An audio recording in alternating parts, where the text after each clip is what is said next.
Bonjour à toutes, bonjour à tous, bonjour Nicolas. Salut Pierre, bonjour tout le monde. On vous propose une nouvelle vidéo pour ce mois de novembre qui va être placée sous le sceau de la jeunesse, puisqu'il y a un grand événement qui va arriver, on va vous en parler, autour de la jeunesse.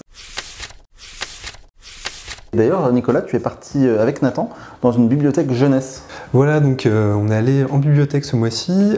Les 2 mois précédents, on vous a emmené voir des libraires et des éditeurs. Et ce mois-ci, donc pour la jeunesse, on allait voir une bibliothèque jeunesse, la plus ancienne bibliothèque jeunesse de Paris et de France, qui est située dans le 5e arrondissement de Paris. Cette bibliothèque vient de rouvrir il y a 1 mois. Elle a un fond assez impressionnant et on est allé interviewer sa directrice. Bon, on regarde ça en image. Voilà, on regarde ça tout de suite. Bonjour, vous êtes donc directrice de la bibliothèque L'Heure Joyeuse, qui est une bibliothèque qui a une histoire particulière, notamment dans l'histoire de la littérature jeunesse. Est-ce que vous pourriez nous raconter en quelques lignes l'histoire de cette bibliothèque ? Effectivement, c'est une longue histoire. Moi, je ne suis arrivée qu'en 2013, mais la bibliothèque a été offerte aux enfants de Paris par un comité américain en 1924, dans le cadre de la reconstruction après la guerre de 14. Elle était destinée à des enfants de 6 à 16 ans. Les adultes n'y étaient pas admis, c'était leur terrain à eux, ils devaient savoir lire, être capables de signer leur nom, ils faisaient un serment, donc c'était un lieu qui a été très proche des expérimentations de l'éducation nouvelle. Des éditeurs très vite et des auteurs s'y sont intéressés. Brunoff est venu y tester ses babards. Charles Vidrac aussi a écrit des romans en lien avec les enfants de L'Heure Joyeuse. Et elle a servi de modèle au développement de toutes les sections jeunesse dans les différentes bibliothèques. Et elle a fait contribuer beaucoup à faire évoluer le réseau des bibliothèques en France. Nous avons depuis 1 mois rouvert la nouvelle L'Heure Joyeuse, ou L'Heure Joyeuse Saint-Séverin, qui s'adresse aux enfants de 0, enfin dès la naissance maintenant, puisqu'on n'a plus la limite qui était donnée autrefois, qui accueille aussi les adolescents et les parents. Quelle définition à la fois en termes d'âge et à la fois en termes de qualité vous donneriez à la littérature jeunesse ? Alors c'est plus difficile à définir pour les romans, les albums, oui. Tout le monde voit de quoi il s'agit. Donc les romans, il faut qu'ils s'intéressent au centre d'intérêt de l'enfant, qu'il puisse s'identifier, que le texte puisse le faire rêver, lui faire faire une expérience artistique et littéraire éventuellement. Alors après ça, c'est très difficile à définir parce que chaque livre... Chaque enfant est une personne à qui correspondent certains livres et pas d'autres. C'est tout l'intérêt des bibliothèques où il n'y a pas d'enjeu commercial, c'est qu'ils peuvent tester, prendre un livre, le laisser et trouver quels sont les types de livres qui leur plaisent réellement. La bibliothèque, c'est un monde que les lecteurs connaissent pas forcément dans leurs coulisses. Est-ce que vous pourriez nous expliquer un peu comment vous faites vos choix ? Alors, nos budgets ne sont pas énormes, mais à la limite, ils sont quand même satisfaisants et nous permettent d'acheter ce qui nous paraît le meilleur dans les parutions. Nous avons des comités de lecture organisés avec des membres qui participent de différentes bibliothèques, donc de différents quartiers. Ces comités lisent l'office qui est servi par l'attributaire du marché. Ces comités font donc des préconisations et nous faisons des commandes groupées sur ces listes. Et puis chaque bibliothèque peut faire des commandes directes.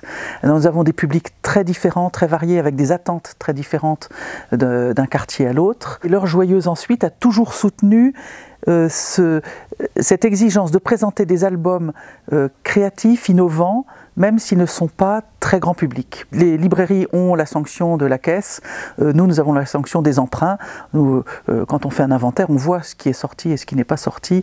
Bon, un roman qui n'est pas sorti pendant 2 ans, eh bien, il encombre les rayons. Alors, nous avons la chance, nous, à L'Heure Joyeuse, de pouvoir le mettre à la réserve. Est-ce que vous pourriez nous parler de quelques-uns de vos coups de cœur ? Bien sûr. Voilà, par exemple, Blaise et le château d'anniversaire de Claude Ponty, que j'aime beaucoup raconter et offrir d'ailleurs, raconter aussi bien à des groupes d'enfants qu'à des enfants en individuel, qui est un livre très très fourni, fourmillant, avec un bon rythme, et dans lequel les poussins bâtissent petit à petit un château pour l'anniversaire de Anne Iversaire, avec cette phrase merveilleuse que j'adore lire à haute voix. Avec le sucre des cimes, ils sculpteront les décorations du château, car le sucre des cimes est facile à sculpter. Un très bel alexandrin qui plaît autant aux parents qu'aux enfants. Un autre livre beaucoup plus récent, celui-là, aux éditions des Grandes Personnes, de Lucie Félix, Prendre et donner, qui illustre tout à fait l'évolution du livre pour enfants, parce que celui-là est vraiment conçu pour des enfants tout petits. Et c'est un livre animé, Prendre.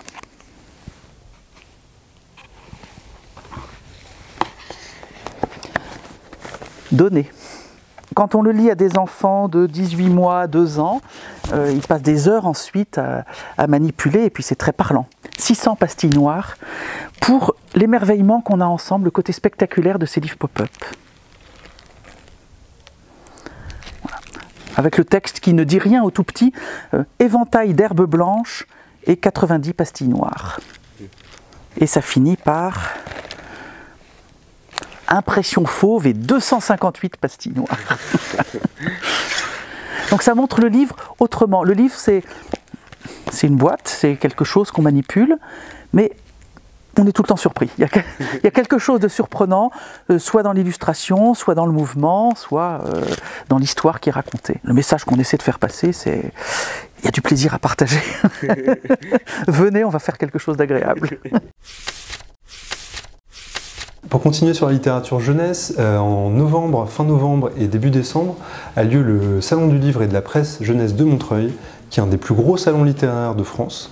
Voilà, donc l'affiche c'est ça cette année. Il y a 150 auteurs qui sont attendus, alors auteurs, illustrateurs, créateurs, il y a vraiment toutes les galaxies du livre jeunesse qui seront présents pour ce salon, qui dure effectivement du 28 novembre au 3 décembre. Il y a 400 rencontres qui sont prévues, avec un thème qui va lier un peu toutes ces rencontres, toutes ces thématiques. Le thème, c'est nos futurs. Alors c'est pas un slogan nihiliste ou punk, c'est pas le nos futurs des Sex Pistols, mais c'est nos futurs au pluriel en fait. Donc c'est l'avenir de la planète, de notre planète, qui va être un peu exploré à travers toutes ces rencontres. Tu vas animer quelques rencontres cette année au salon, 3 rencontres. Tout à fait. Alors il y a 2 rencontres qui vont être réservées aux adolescents justement, parce que c'est quand même un peu leur salon. Une rencontre notamment sur la jeunesse, sur la révolte, avec 2 auteurs qui sont Gaspard Flamand et Florence Médina. Ils ont tous les 2 écrit des livres sur la jeunesse. Donc ça va être une rencontre entre ces 2 auteurs sur l'engagement aussi, sur des êtres un peu paumés. Parfois quand on est adolescent, on ne sait pas trop où en venir, où aller.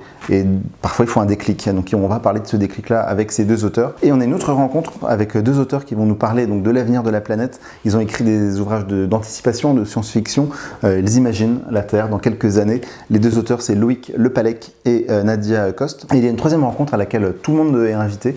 Ça va être une rencontre assez chouette sur le roman fantastique, avec un auteur que tout le monde connaît ou que tout le monde devrait connaître. C'est Joseph Delaney qui a écrit L'Épouvanteur. C'est une saga fantastique très très connue qui a été adaptée au cinéma d'ailleurs. Donc il va être présent pour nous parler de son 15e tome, La résurrection de l'Épouvanteur, et en compagnie de Sam Isley qui a écrit Les Entremondes, L'Hôtel Invisible. C'est son premier tome et c'est de la saga et c'est son premier roman.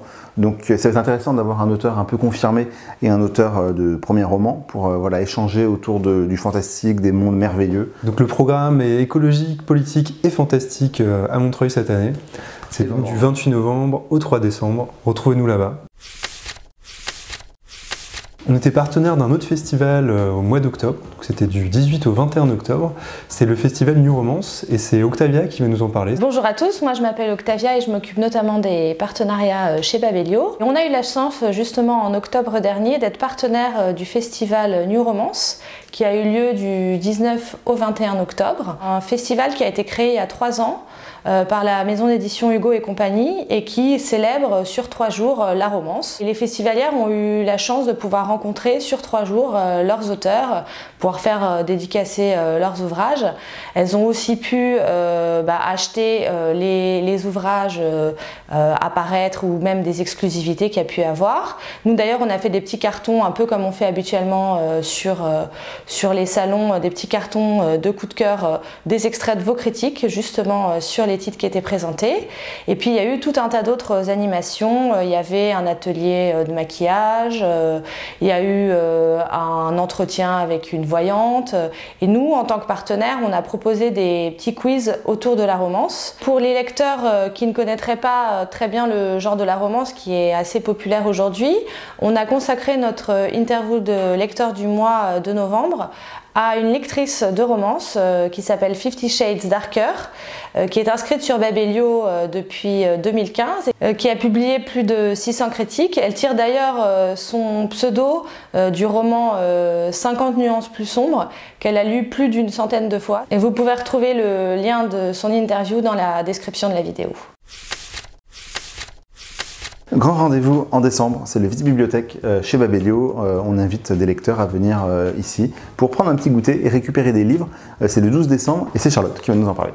Le Vide Bibliothèque, c'est un événement qui a lieu tous les ans en décembre, un peu avant Noël, et au cours duquel on donne aux lecteurs Babelio les livres qu'on a reçus tout au long de l'année. Donc c'est l'occasion d'échanger avec vous autour d'un goûter de Noël, de fêter Noël avant l'heure, et puis de découvrir quels sont les livres que vous avez préféré lire pendant l'année. Et puis cette année, on a en plus prévu des petits quiz. Pour cette 3e édition, on a plus de 400 livres à donner, donc pour ça on va inviter environ 200 lecteurs qui pourront chacun repartir avec 2 ouvrages. Donc ça aura lieu le mercredi 12 décembre de 17h à 20h, donc vous pourrez venir quand vous voudrez sur cette plage horaire. Pour participer, rendez-vous sur Babelio où la page dédiée au Vide Bibliothèque vous attend, donc pour ça vous avez juste à remplir vos coordonnées et nous dire pourquoi vous voulez participer. Ce mois-ci, dans Autour du livre, c'est Octavia et Mathilde qui vont me présenter leur coup de cœur. Donc on va avoir un festival sur une ville d'Europe de l'Est et aussi une exposition d'un auteur de BD assez connu. On vous laisse découvrir ça en images tout de suite.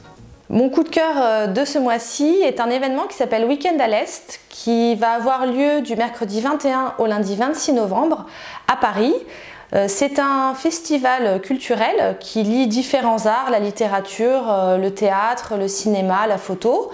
L'idée, c'est de mettre vraiment en avant une ville d'Europe de l'Est ou d'Europe centrale. Et cette année, pour la 3e édition de ce festival, c'est Budapest qui a été choisi. Le temps d'un long week-end, c'est l'occasion de redécouvrir ou de découvrir cette ville à travers des rencontres, des débats, des spectacles, des concerts. Rendez-vous donc à Paris au festival Week-end à l'Est du 21 au 26 novembre. Mon coup de cœur ce mois-ci autour du livre, c'est l'exposition sur Riyad Sattouf à la BPI du Centre Pompidou à Paris. C'est une exposition qui présente 300 œuvres de l'artiste, donc à la fois des croquis, des planches, mais aussi des storyboards, des photos, des objets personnels de l'artiste Riyad Sattouf. Donc ça peut être l'occasion de découvrir des œuvres un peu plus méconnues que l'Arabe du futur. L'exposition sera divisée en 3 parties, donc avec une partie sur tout ce qui est art graphique, donc simplement la technique, le trait, la couleur de Riyad Sattouf dans ses BD. Une partie sur l'autobiographie dessinée, donc autour de l'Arabe du futur. Et la 3e partie, ce sera sur le regard en fait, que Riyad Sattouf porte sur la société à travers ses œuvres, comme par exemple La vie secrète des jeunes ou encore Les cahiers d'Esther. L'exposition donc aura lieu jusqu'au 11 mars 2019 à la BPI du Centre Pompidou. Et ben au revoir, à bientôt. On se donne rendez-vous pour le mois prochain, où il sera encore question de beaucoup de choses à venir sur le site et dans la vie littéraire. Voilà. Actuelle. On va parler de Noël peut-être. Voilà, donc on se retrouve en décembre pour une nouvelle vidéo d'actualité. D'ici là, on vous souhaite de bonnes lectures. À bientôt.